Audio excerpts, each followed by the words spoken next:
Hello, writers. Have you ever bought a writing craft book someone says you just have to read? Is it still sitting on your shelf? Have you even cracked the spine? That's totally me. Don't ask Renee how many craft books she owns. Why do we keep buying these books we never read? We all want to improve as writers, but that's hard to do alone. That's why we started the Words to Write By podcast, to tackle these books together, chapter by chapter, and learn from their advice. Or not. Sometimes they're wrong. Hi, I'm Renee Nelson, former college writing instructor turned full-time writer and podcaster. After many years, I finally have a complete draft of my memoir. And I'm Kim Smuga-Otto, author of the humorous fantasy series Boy Bands and Dragons. The first book, Our Comeback Tour Slaying Monsters, will be released this year by Riverfolk Publishing. And now, on with the podcast.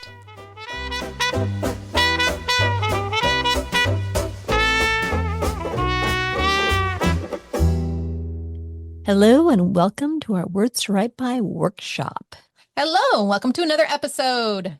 So we've been going through Vogler's The Writer's Journey, and he talks about the hero's journey and how there are this structure and it always works this way and that way. And he claims that it works for all books out there. All stories are the hero's journey at some point.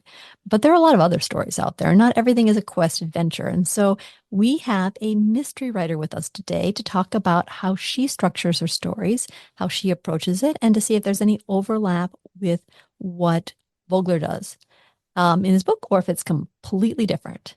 What I think is really going to be fascinating about this episode is, so heroes' journeys work really well with genre fiction, like sci-fi and fantasy. And thrillers. And thrillers. But we've got a mystery writer today. Mystery is that other genre. Yes, and I want to see how his works out. We're gonna shake Vogler down, see if it works out. So the writer we have is Colette Clark, and she does historical murder mysteries. So why don't you introduce yourself? Hello, I am Colette Clark. And yes, I've been writing murder mysteries for about 3 years now, I think. And I have 2 series out. One is 1920s, that's the Penelope Banks murder mysteries. And one is 1930s Hollywood. It's Lisette Darling Golden Age mysteries. And I have about total, I think, 17, 18 books. I should probably know that. I do self-publish, but I do make a living at it. I live in New York, so I must be doing something right. About how long does it take you from start to finish to write a book? It really varies. I want to say about 2 months. And I have a very good dedicated editor who gets things done very quickly for me. So I guess from the moment I start typing to when I send it off to my editor, I'd say it averages about 2 months. It's genre fiction, so it follows a certain arc. And I guess we'll get into that. I kind of know how to write that. I just kind of, different characters, different settings, things like that. So I am thoroughly impressed. 2 months. That's well, it's my day job, so it's amazing. I'm very impressed. Mm-hmm. For us, writing the first book, there's so many questions we have. There's so many ways this could go. There's so many backtracking. And then you talk to someone who's professionally doing this, who's making a living at it. And they're like, no, you start with this, you do this stuff here and this draft here, and then it goes to the editor. And it's all very production based, which is really impressive. To me, I see it more as like a TV episode, which happens every week. And, you have people who write like an hour-long mystery, like Murder, She Wrote or Law and Order, and they kind of get that out fast. And that's how I see my writing as. It's more, okay, let's, boom, boom, boom, and get it out quickly to keep my readers interested in coming back for more. It's not great literature. That doesn't mean it's not good. I don't want to say think too hard, because I do think too hard, but it's kind of like almost muscle memory now. I just come up with an idea, have a new cast of characters, new setting, think of innovative ways. That's where my brain really works, is innovative ways to kill people or solve the murder. And then, it's really fun for me. And when you're self-published, you have to, I don't want to say quantity over quality, because I try to do both, but quantity does matter. I want to bring up that, when you compare yourself to a TV show, they actually have a writer's room they have like, 5 or more people that are contributing and pushing it. And they've got the support staff that's there to like, make sure things go through. And I mean, you're a one-woman show doing this. So even if you say, well, it's like a TV show, you're working a lot harder. Yeah, well, I'm not producing one a week either. So, that, Not but that yeah, I fast. think it's pretty fast. I agree. At this point, I kind of am used to it. So, There's one other question I have, which is you're saying it's a bit like a TV show. You write a series of mysteries. How connected are they? They've got the same protagonist, but how much does someone have to read them in order, and how much are they all like by themselves, episodic? in my series, there is kind of I wouldn't say an overarching arc, but she does have a love interest, and their romance evolves over the course of the series. So there is that. If you want to know how they met, if you want to know when they first kissed, read the series in order. There are sometimes references to older murders. Rarely I will bring up people who were suspects in the first books. So, if you read the later books, then they aren't the guilty party. I try to do that sparingly and only if they're a really good character. I'm going to reference Murder, She Wrote a lot because that's like where my origin for love of mystery comes from. You don't have to have watched the first episode or know the whole series to watch a single episode. So it's kind of like that.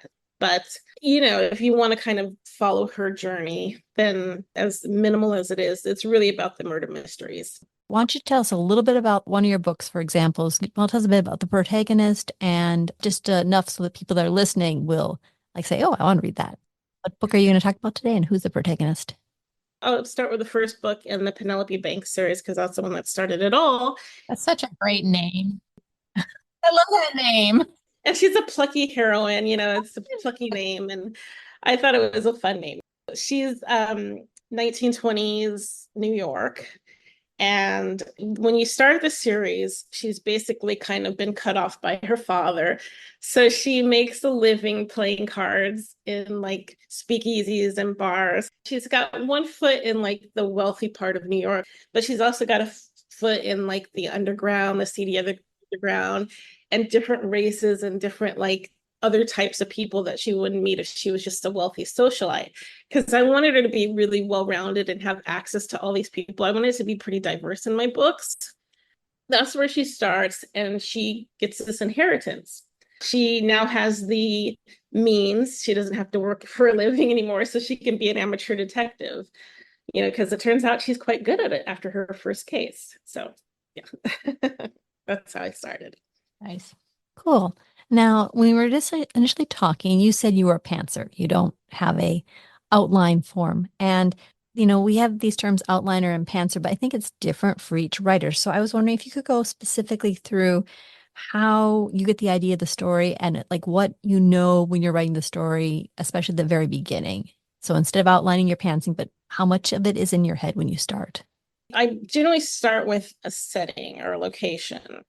So this one I knew I wanted it to be kind of a manor house mystery and a locked room mystery. I said it were all the, mansions in New York. They're in Long Island. So I had it set there and see a murder in Long Island. A lot of things I get from like reading the old editions of the New York Times. There was one I actually got from a Kate Spade ad. It's very random. I said, oh, I like that. I want that because I make my own covers. So I said, I want that for a cover. It was like this pink room with Dalmatians. And I was like, oh my God, that's so cute. So now I have to incorporate dogs and pink, and it's getting close enough to Valentine's Day. It's perfect. So it evolved from there. But I start with a setting, and then I start with a group of people. And I will say this, I don't know. I usually don't have, or I may have an idea who the murderer is, but I almost always change it. Sometimes I don't even know who the victim's going to be because I like to start with a group of people and then one of them dies and I see them interacting with the people who are going to be suspects. So what the motive is. It could be greed, or this is just a horrible person, or he knows a lot of secrets, whatever. So that's how I start. And then I just kind of go one by one. Obviously the wrong person is being looked at. So our plucky heroine has to come in and find the real killer. That's the way, these kind of go with amateur sleuths. I don't know what method this is, but it's kind of like almost how a snowflake is built. You start in the center and just kind of like blah, blah, blah, blah, blah out. And then I just follow the arc of a murder mystery. When you're writing it, do you ever feel like you go down the wrong end? You have to backtrack, or is it just a pretty snowflake all the way out? Well, the nice thing about mysteries, I guess specifically, is that everybody has a motive usually. It's like motive means opportunity. And so everyone is a suspect to begin with. And so what doesn't become a clue can become a red herring.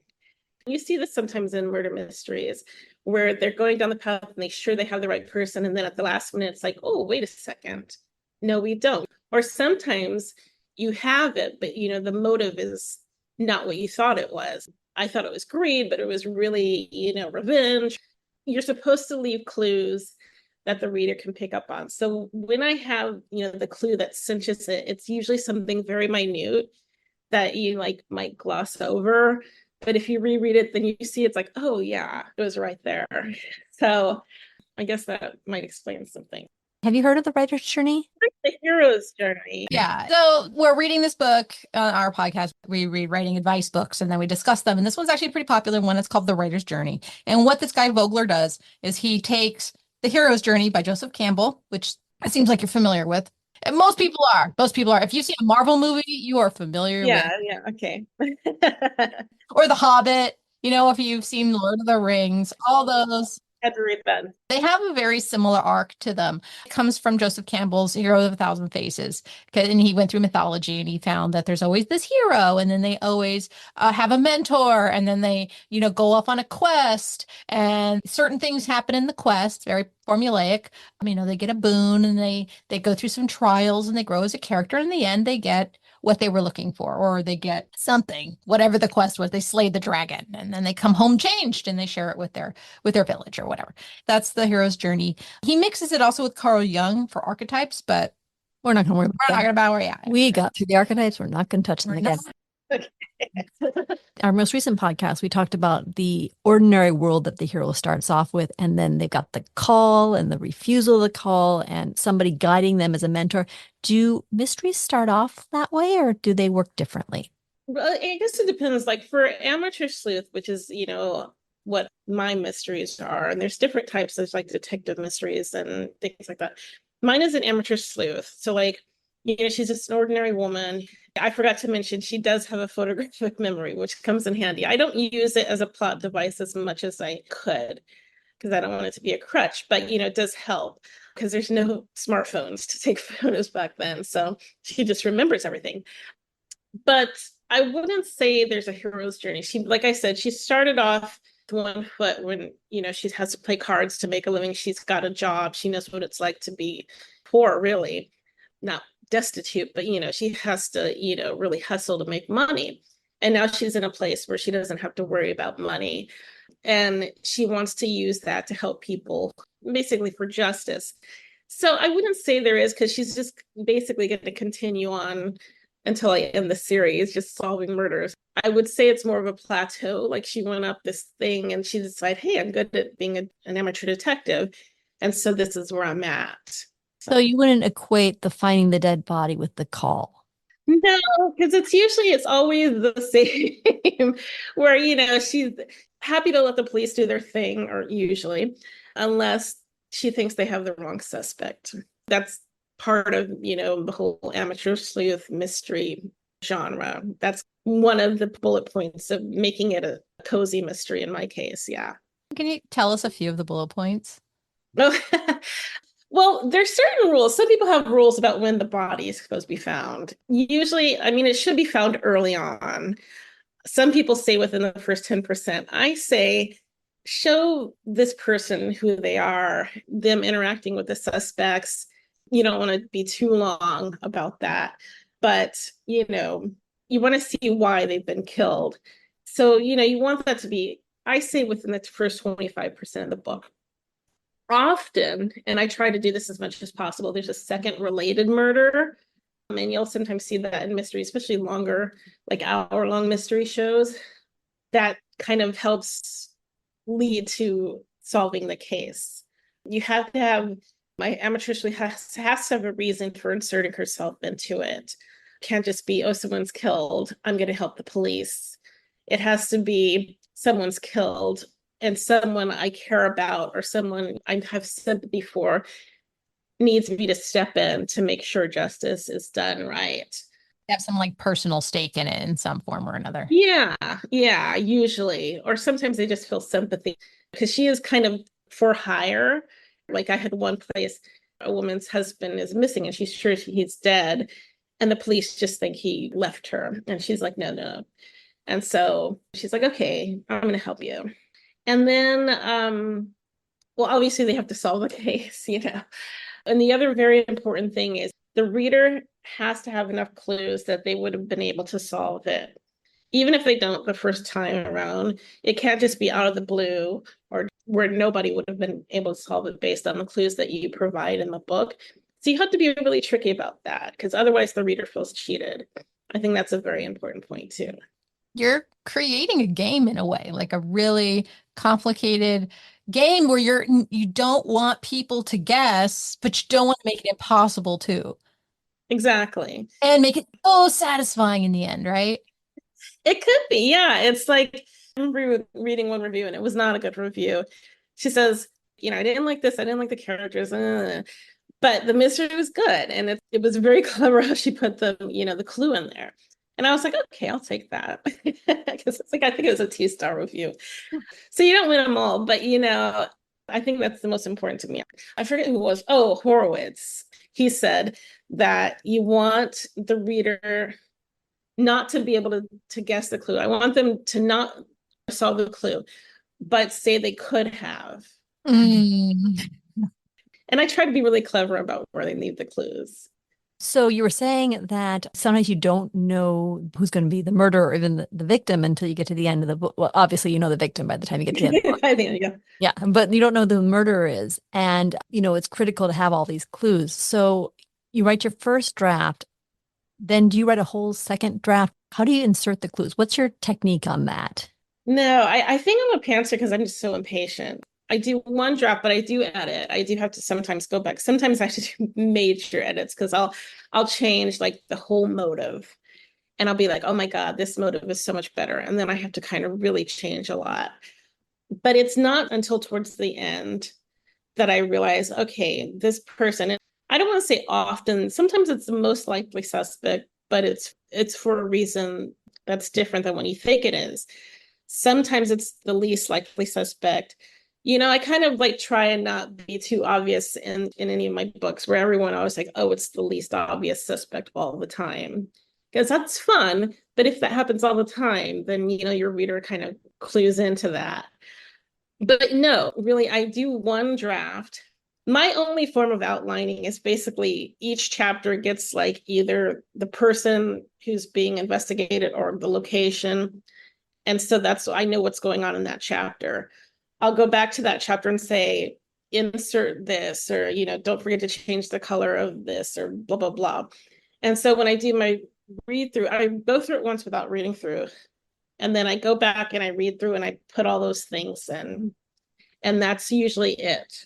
And then, I'll do a sort of a self-editing process, where I do like text to speech and listen for any, grammatical errors or anything that's wrong. But that's it. That's my editing, or that's one draft, with certain changes inserted later. Do you ever pass it off to your editor and they come back and find a hole in your logic? Oh gosh, yes. Yes, yes, That's why she pays him the big bucks. yes. Like there was one, she said, no, this is just not gonna work. If you don't mind, can you give the actual example? It hasn't been published because Ah. it was a Christmas one. And I had it all set to go. I had the cover, I had it done. I thought, oh, this is so clever. And she's just like, no, no, no. It's just not as great as you think it is because there's this and this and this and that. And it's just like when you put it all together, it's just messy. And she rarely does that. And so she's done it a couple times where it's like, okay, all I have to do really is to change this. And then it all fits together. And she's like, okay. And then sometimes she's just like, this part's too obvious or this one doesn't make sense. It doesn't happen often, but it's happened at least 3 times one really major. And I just said, okay, I'll just publish it next Christmas. And so that'll be this Christmas, hopefully.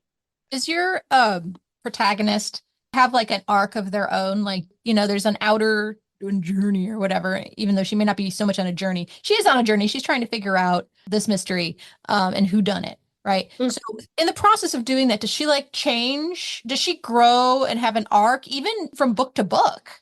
Kind of like a Joss Whedon style where every episode is contained, but they do kind of level up a little bit in different ways, emotionally and, personally throughout the series. I'd say maybe, like, because in the beginning, she was very used to, like, basically breaking the law, by playing cards and going to speakeasies. She's always been described as meddlesome. But, I like that. during the course, I think she has grown because she's not as meddlesome as she used to be. And since she's been in danger so often, it's met so many unsavory characters, she's just like, okay, let me kind of separate myself from, being too rebellious or too much of a rule breaker. So she has grown and she's about to get married and have kids. And she's getting married to a cop too. So Yeah, she's getting married to a police officer. It's very cliche, but of course. And he's the one that's always like, Penelope, you stay out of this. And she's like, oh. Right. And so actually in this one, the one that I have writing right now, he's the one that's a suspect. And so he's like, no, we're gonna solve this. We're gonna figure this out. Yeah. And she's the one that's like, okay, let's just hold back and let's not do that. I don't want you getting into any more trouble. And so this one is actually kind of interesting that way, but it's also the one where they get married. I think she's still going to be rebellious when she needs to, but not just for the sake of being rebellious. She's going to a little bit more measured about things, I think. And that was inadvertent, frankly. But I thought, let's have her, be a grown up a bit. well, the good thing is that, as we can see from Murder, She Wrote, Miss Marple solves cases all the way to her elderly years. So, she doesn't have to give up the job just because she has kids. Exactly. And she'll make it work. She's going to be a working mom. And that'll add more drama, right? There'll be more like obstacles. Like, I gotta get the kid in the daycare, right? Yeah. Well, she's, independently wealthy. So it's, Oh, she's got nannies and stuff. yeah. And she'll be even more measured because she'll realize, okay, I'm not going to put myself in dangerous situations because I have kids now. And so that'll come into play a lot. Does it anyway. I will say one effect of having kids is that you end up running into so many other people and having connections with them because they also have kids. It opens up a wide range of other people who she can meet and get murdered and murderous mothers. Oh my God. You'll find It'll be fun. I'll make it work because I like the series. I don't want to end it. I don't want to end it. Before we stop, I want to say the other thing you surprised me at, you do your own covers. I do, yes. I'm an artist at heart, so that's my favorite part. cool. If I could make a living from art, I would. But writing is a good second best. Well, they are really gorgeous covers. We'll have one up on the website. They're charming and they match so nicely too. Yeah, it's she's on the same position, just different clothing, different backgrounds. It creates the uniformity in the series, I think. So yeah, it's fun. It's fun. Thank you, though. Our podcast is on writing advice. What kind of writing advice books did you read that you thought were really good? Writing advice books. Or were you like, nah, I don't read that stuff? I don't. I Stephen King's On Writing was pretty good. I've actually started taking some courses, and there's one by Harlan Coben, and he's just fun. Mostly because he confirms a lot of what I think. I think where it's just like come up with an idea, go with it. Don't focus on too much on being realistic. Chris Fox, he had a really good book about writing. I forget which one it was, but one thing he said, and I get this a lot because I'm a historical mystery writer, and the research part, don't delve too deeply in it because you'll just like do a lot of like historical or I'm so smart exposition in your book.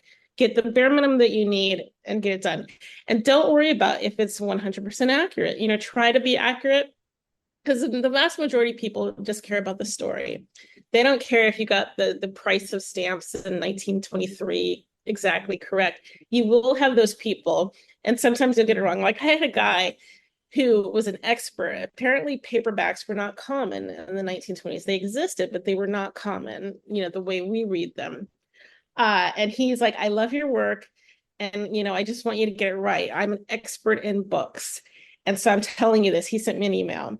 So you'll always have one reader who's an expert on something, and we'll give you that 1 star. But the vast majority of people don't care. They just want a good story. Don't delve too much into the details. Just write a really good story. Right. And if you get something wrong, you get it wrong. I have a follow-up question, which is if you wrote a writing advice book, what is the one piece of advice you'd put in it where you're like, I need this to be in there for other people to know?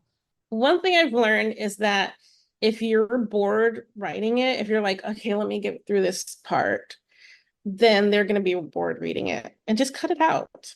Just cut it out if you can, or make it as minimal as possible. And I've learned that to be true. I've like reread some of my work and like, this is so great. I get excited to turn back to it. And then there's some where I'm just like, okay, I had to, let me skip this chapter. And in short, if you're bored writing it, people are going to be bored reading it. And one last thing, you have a website? I do. It's ColetteClark.com. And we can find you on like Facebook and Instagram and all those places? I'm not huge on social media. I have a page on the Facebook, but if you email me, I respond to every email. So feel free to email me if that's your jam.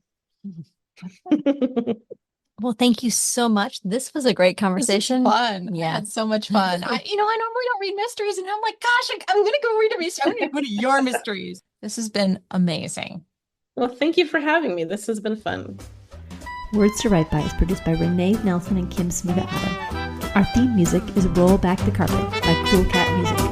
Have a great day.